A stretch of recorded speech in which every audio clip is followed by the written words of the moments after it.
Hello， 大家好，我係遠洋繁花里家園共創計劃品鑑官 Keith， 好開心同大家見面啦。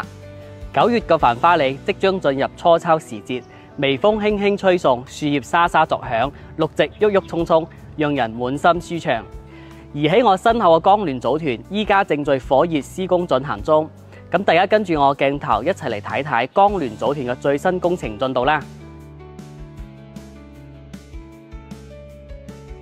光聯組團一共11棟樓，全部都已經封頂㗎啦，外立面都已經全部完成咗，園林方面亦已經全部完成施工。樓宇方面7、8、50、52、53、56、57棟已經順利完成交付入住，未交付樓棟入面55、54樓棟預計將於年底正式交付。大堂同埋公區裝修已經全部完成裝修，咁目前室內裝修正在緊張施工當中。我哋先嚟睇睇54棟嘅進度。2層面漆、開關插座、燈具、結具、五金已經全部完成施工。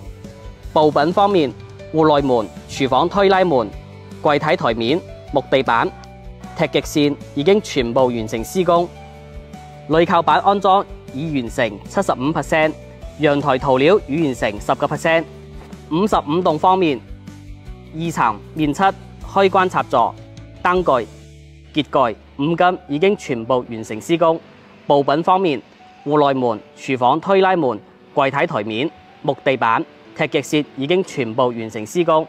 壘靠板安裝已完成 50%， 陽台塗料已完成 50%。咁以上就係遠洋繁花里光聯組團嘅最新工程進度。9月嘅繁花里既有成熟社區嘅生活溫度，又有新組團嘅朝氣。我哋會繼續秉持高品質嘅工匠精神，讓家嘅承諾如期兌現。光聯組團正靠你嚟共賞一江繁花。多謝大家收睇呢一期嘅工程家書，我哋下期再見啦，拜拜。